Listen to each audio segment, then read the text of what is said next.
The Perfect Matrimony Samael Weor. The Perfect Matrimony by Samael Weor. 1. The Perfect Matrimony Samael Weor. Table of Content. Introduction. 2. Chapter 1, Love. 7. Chapter 2, The Son of Man.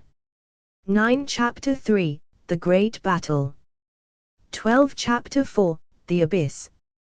22. Chapter 5, Normal Sexuality.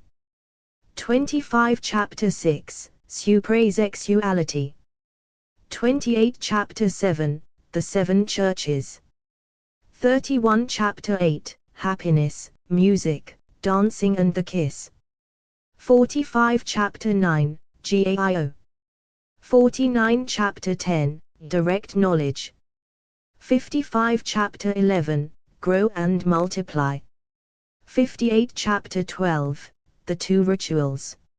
60. Chapter 13, The Two Marys.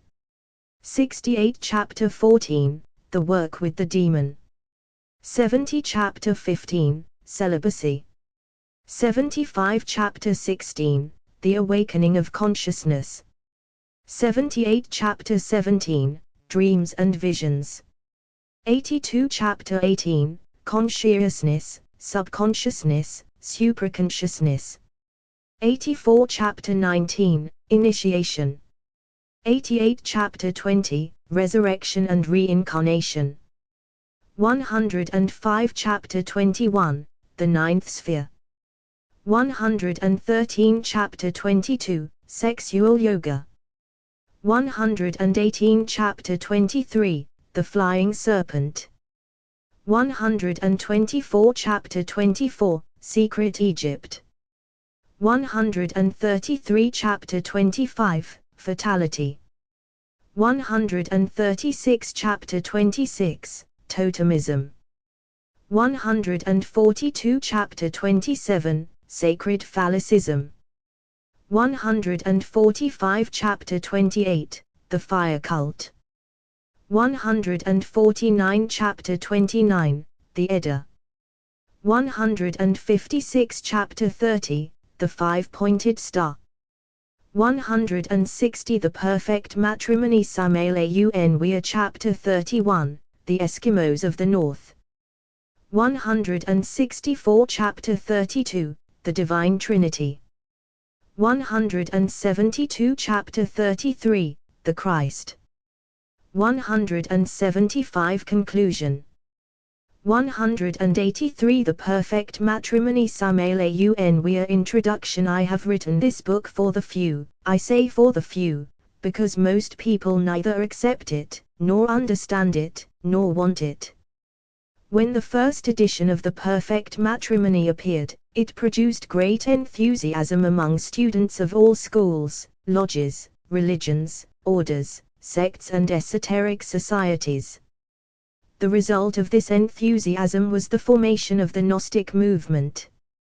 This movement began with a few understanding people, and grew into an international one. Many students of occultism studied this book, few understood it. Many, enthusiastic with the enchanting theme of the perfect matrimony, joined the ranks of the Gnostic movement. Those who have not left the Gnostic movement can be counted on the fingers of one hand. Many swore loyalty before the altar of Gnosis, but in truth almost all violated their sworn oaths. Some appeared to be true apostles, which even made it seem a sacrilege to doubt them, but in the long term we had to realize with infinite pain, that they too were traitors. Often it was sufficient for some of these false brothers to read a book or to listen to a new lecturer just arrived in the city to withdraw from the Gnostic movement. In this battle for the new age of Aquarius, which begins on the 4th of February 1962, between 2 and 3 o'clock in the afternoon, we had to learn that the abyss is full of sincerely mistaken people and people with very good intentions. The perfect matrimony and the cosmic Christ are the synthesis of all religions, schools, orders, sects, lodges, yoga systems, etc. It is truly unfortunate that so many who discovered the practical synthesis have left it, to fall into an intricate labyrinth of theories. According to tradition, in the center of the labyrinth is found the synthesis, that is to say the labyrum of the temple. The word labyrinth is etymologically derived from the word labyrum. The latter is a double-edged axe, a symbol of the masculine-feminine sexual force.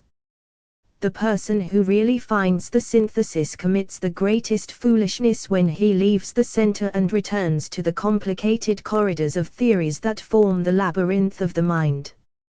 Christ and sexual magic represent religious synthesis.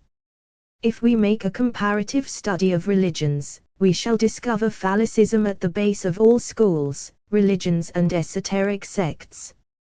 Remember Peristra the nymph, the handmaiden of Venus, who was transformed by love into a dove. Remember the virtuous Venus. Remember the processions of the god Priapus in the august old Rome of the Caesars, when the priestesses of the temple, full of ecstasy, majestically bore an enormous phallus of sacred wood. With just reason Freud, the founder of psychoanalysis, says that religions have a sexual origin. Contained within the perfect matrimony are the mysteries of fire. All fire cults are totally sexual. The Vestals were true priestesses of love, with them the celibate priests reached adepthood. It is unfortunate that the modern Vestals, nuns, do not know the key of sexual magic. It is unfortunate that the priests of today have forgotten the secret key of sex. We feel profound pain to see so many yogis who ignore the supreme key of yoga, sexual magic, the supreme synthesis of all systems of yoga. To the perfect matrimony Samael Weor people are filled with horror when they hear about sexual magic, but they are not filled with horror when they give themselves over to sexual deviation and carnal passion. Here you have, dear reader, the synthesis of all religions, schools and sects. Our doctrine is the doctrine of the synthesis. In the profound night of the centuries there were powerful civilizations and grandiose mysteries. The priestesses of love were never absent from the temples. Those who became masters of the White Lodge practiced sexual magic with them. The master must be born inside us by means of sexual magic. In the sunny land of Kern, in the ancient Egypt of the pharaohs, whoever revealed the great arcanum, sexual magic, was condemned to death, his head was cut off, his heart was torn out and his ashes were hurled to the four winds. In the land of the Aztecs, men and women, aspiring to be adepts, practiced sexual magic for long periods of time, caressing each other, loving each other within the courtyards of the temple. In these temple practices, whoever spilled the glass of Hermes was beheaded for having profaned the temple. All systems of intimate self-education have sexual magic as their ultimate practical synthesis. Every religion, every esoteric cult, has in synthesis sexual magic, the arcanum AZF. In the mysteries of Eleusis there was naked dancing, ineffable things. Sexual magic was the fundamental basis of those mysteries. In those days nobody thought indecent things because they profoundly venerated sex. Initiates know that the third logos works within sex. We have written this book with complete clarity, we have unveiled what was veiled. Now, whoever wants to realize himself in depth can do so. Here is the guide, here is the complete teaching. I have already been harassed, humiliated, calumniated and persecuted etc. for teaching the path of the perfect matrimony. That does not matter. At first the treason and calumny hurt a great deal, but now I have become like steel and the treason and calumny no longer hurts. I know only too well that humanity hates the truth and mortally hates the prophets, and so, it is normal that they hate me for having written this book. There is only one thing we pursue, one goal, one objective, Christification. It is necessary that each person Christifies himself. It is necessary to incarnate the Christ. In this book we have lifted the veil of the Christic mysteries. We have explained what the Christic principle is. We have invited all human beings to follow the path of the perfect matrimony to attain Christification. We have explained that Christ is not an individual, but a universal, cosmic and impersonal principle, which must be assimilated by each person through sexual magic. Naturally, all this scandalizes the fanatics, but the truth is the truth and we have to tell it, even when it costs us our lives. The teachings of the Zend-Avesta are similar to the doctrinal principles contained in the Egyptian Book of the Dead, and contain the Christic principle. The Iliad of Homer, the Hebrew Bible, the Germanic Edda and the Sibylline books of the Romans contain the same Christic principle. This is sufficient to demonstrate that Christ is anterior to Jesus of Nazareth. Christ is not one individual. Christ is a cosmic principle that we must through the perfect matrimony Samael Weor assimilate within our own physical, psychic, somatic and spiritual nature, through sexual magic. Amongst the Persians Christ is Ormuz, Ahura Mazda, the terrible enemy of Ahriman, Satan, which we have within us. Amongst the Hindus, Krishna is Christ, and the Gospel of Krishna is very similar to that of Jesus of Nazareth. Among the Egyptians, Christ was Osiris and whoever incarnated him was in fact an Osirified one. Amongst the Chinese it is Fusai, the cosmic Christ who composed the I Ching, the Book of Laws, and named the dragon ministers. Among the Greeks, Christ is called Zeus, Jupiter, the father of the gods. Amongst the Aztecs it is Quetzalcoatl, the Mexican Christ. In the Germanic Edda it is Balder, the Christ who was assassinated by Hodor, god of war, with an arrow of mistletoe etc. Thus we can find the cosmic Christ in thousands of ancient texts and old traditions that came millions of years before Jesus. All this invites us to accept that Christ is a cosmic principle contained in the essential principles of all religions. Really there is only one unique and cosmic religion. This religion assumes different forms according to the times and the needs of humanity.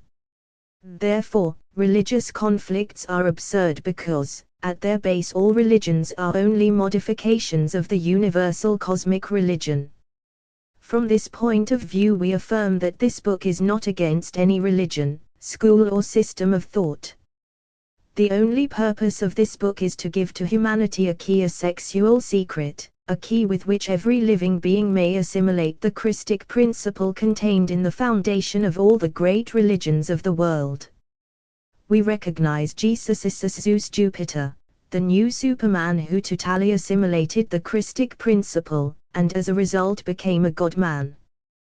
We consider that we must imitate him.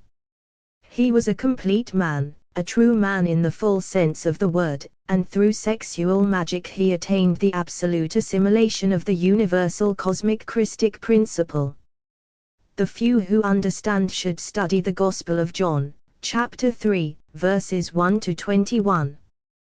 There the devotee of the perfect matrimony will find pure and legitimate sexual magic as taught by Jesus. Of course the teaching is given in code, but he who understands will understand it intuitively.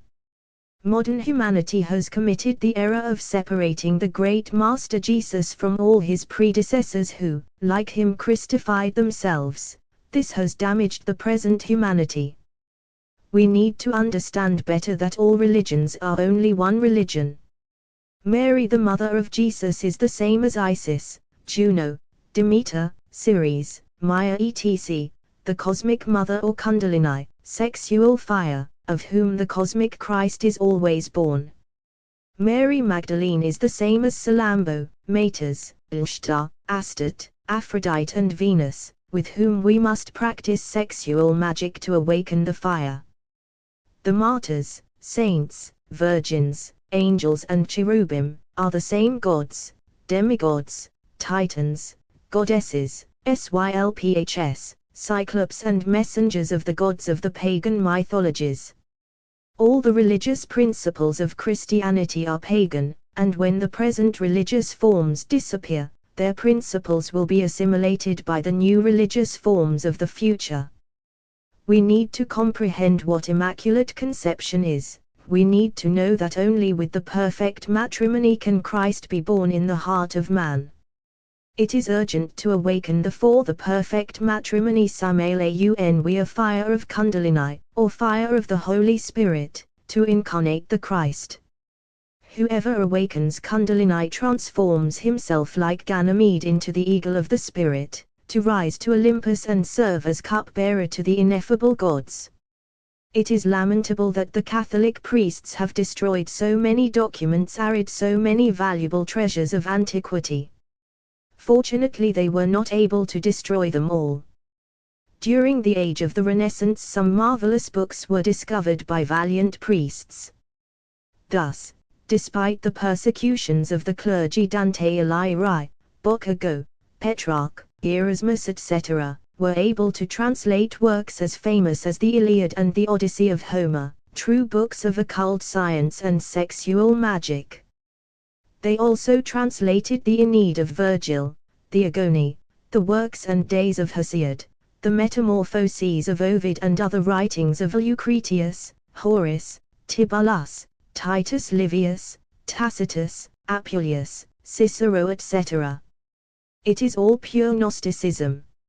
It is really lamentable that some ignorant people abandon Gnosis to follow systems and methods that ignore sexual magic and the perfect matrimony. We have investigated all the great Gnostic treasures, we have scrutinized the basis of all the archaic religions, and we have found the supreme key of sexual magic at the base of all cults. Now we deliver this treasure, this key to suffering humanity. Many will read this book but few will comprehend it. This book is solely a book of sexual magic. Those who are accustomed to read thousands of books out of pure intellectual curiosity, will in fact, miss the opportunity to study this work in depth. This book should not be read quickly. Whoever thinks like this is mistaken. It is necessary to study it profoundly and to comprehend it totally, not only with the intellect but in all levels of the mind. The intellect is only a small fraction of the mind. The intellect is not the whole mind. He who understands this book only with the intellect has not understood it. Only with internal meditation is it possible to understand it in all levels of the mind. It is urgent to practice sexual magic to attain Christification. In this book the reader will discover the supreme key of intimate self-realization. We are not against any religion, school, and sect, order or lodge because we know that all religious forms are manifestations of the great cosmic universal infinite religion, latent in every atom of the cosmos. We simply teach the synthesis of all religions, schools, orders, lodges and beliefs. Our doctrine is the doctrine of the synthesis. Sexual magic is practiced in esoteric Christianity, sexual magic is practiced in Zen Buddhism. Sexual magic is practiced amongst the initiated yogis. Sexual magic is practiced amongst the Mohammedan Sufis. Sexual magic was practiced in the initiatic colleges of Troy, Egypt, Rome, Carthage, and Eleusis. Sexual magic was practiced by the mysterious Maya, Aztec, Inca, Druids etc. Sexual magic and the cosmic Christ are the synthesis of all religions, schools and sects. We teach the doctrine of the synthesis. This doctrine could never be contrary to the diverse religious forms. Our teachings are found within all religions, schools and beliefs. If the reader makes a serious study of the religions of the world, he will discover the perfect matrimony Samael Weor phallus and uterus as the synthesis of all mysteries. There has never been any religion or school of mysteries where the cosmic Christ and the mysteries of sex were absent. The doctrine of the synthesis can harm no one, because it is the synthesis of all. We invite the devotees of all cults, schools and beliefs to make a comparative study of religions. We invite the students of all the diverse systems of intimate self-education to study the sexual esotericism of all the secret mystery schools. We invite all yogis to study sexual yoga and the white tantrism of India, without which no yogi is able to attain absolute liberation. Sexual magic and Christ are the synthesis of all esoteric study, whatever is its name, religious form, or educational system. The attacks, of which we have been victims, the persecutions, anathemas, excommunications etc., are due to ignorance and lack of study. The synthesis enriches every religious form or esoteric system. The synthesis can harm no one. This is the doctrine of the synthesis. We deeply love all religious forms. We know that they are the loving manifestation of the great cosmic universal religion. The supreme religious synthesis is found in the perfect matrimony. God is love and wisdom. In Christ and in sex is the ultimate synthesis of all lodges, orders, schools, sects, systems and methods of intimate self-realization, in the East as in the West, in the North as in the South. Inferential peace. Samael Weor 6.